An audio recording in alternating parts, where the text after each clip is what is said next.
Hello, graduates of the University of Virginia Law School class of 2020. I'm so glad to be addressing you today, even if virtually.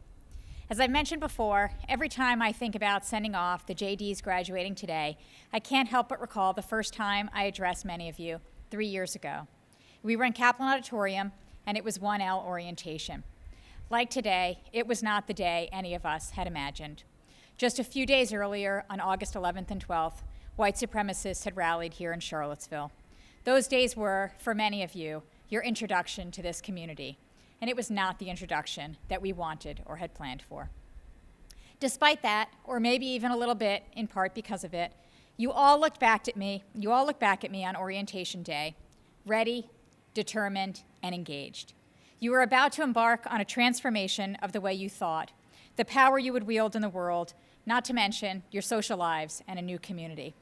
The events of August 11th and 12th shaped those transformations in various ways, and I think it's fair to say heightened the importance of what you were undertaking. But it did not change the fundamental fact of what you were doing, preparing yourselves for a future in which, by virtue of your legal education, you would have so many opportunities for your own advancement and for the betterment of our society. The same is true today. These past few months have been challenging and unexpected. This graduation ceremony is also not what it should have been. But none of that changes what you came here to do, or in fact, what you have now done: become lawyers, leaders, and holders of a public trust. The law is a learned profession, requiring, according to long-standing definition, extensive learning or erudition. That's a quote. That describes so much of what you have been doing for the past 3 years, both inside and outside the classroom. You immersed yourselves in the study of this new and complex field. You welcomed the intellectual challenges that awaited you and met them energetically. You were vulnerable with your ideas and positions, allowing them to be tested for truth. Some of you, including most of our graduate students, came from other countries, and you mastered a new culture along with a new legal system and vocabulary. You have worked hard, read thousands of pages, answered innumerable cold calls, written papers, and deciphered exams. You've spent hundreds of hours in clinics, externships, moot courts, mock trials. You've briefed and argued cases, advised nonprofits and entrepreneurs, prepared patent applications and licensing agreements, even drafted petitions for certiorari submitted to the United States Supreme Court. You have led conferences, symposia, events, and award-winning student organizations. You have earned those very highbrow words, learned and erudite, and you have done more than that. The profession of the law is not only learned, it is noble. It might sound hokey, but you know I'm not above hokey, but the noble and learned profession of the law is what this profession is.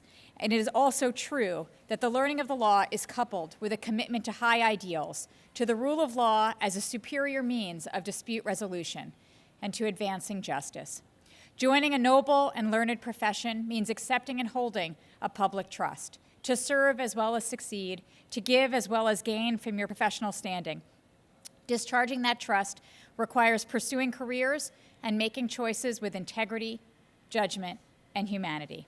You have already done that. You have already embraced and begun to discharge this public trust, to serve the public and the profession here in Charlottesville, across the Commonwealth, the nation, and the world. You did so in person over the past 3 years, and you took up that call scattered across the country and the globe, even during your own challenges these past 2 months. You have served, led, and excelled, and you have embraced the high ideals of this profession. Moreover, you have done it all with characteristic collegiality and generosity. You came here, I have said this many times before, from diverse backgrounds with different experiences, views, attitudes, interests, hopes, and dreams. But you were and are committed to humanity, respect, dialogue, collaboration, and community across those differences. You are simply a joy to behold. I wish I could behold that joy in person, as this is not how I wanted to say goodbye, speaking to a camera alone. I wish I could congratulate you in person, meet your families, watch the faculty and staff salute you, hug you, and watch you hug each other, and feel the sheer proximity of so much pride and joy. I know you feel the same way. I also know this is not goodbye. Whether in October or next May, we will do this again in person as it should be done.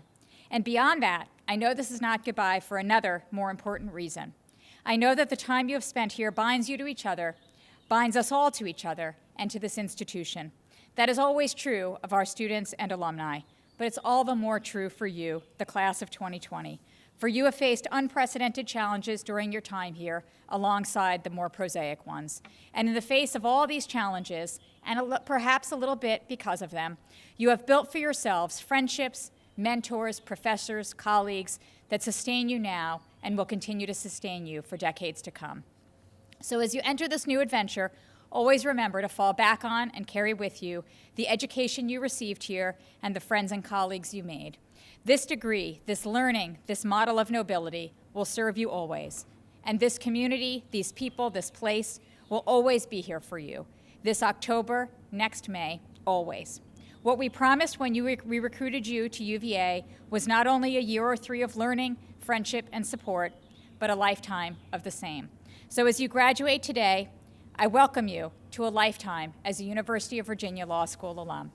Congratulations. I cannot wait to see you back here in person soon.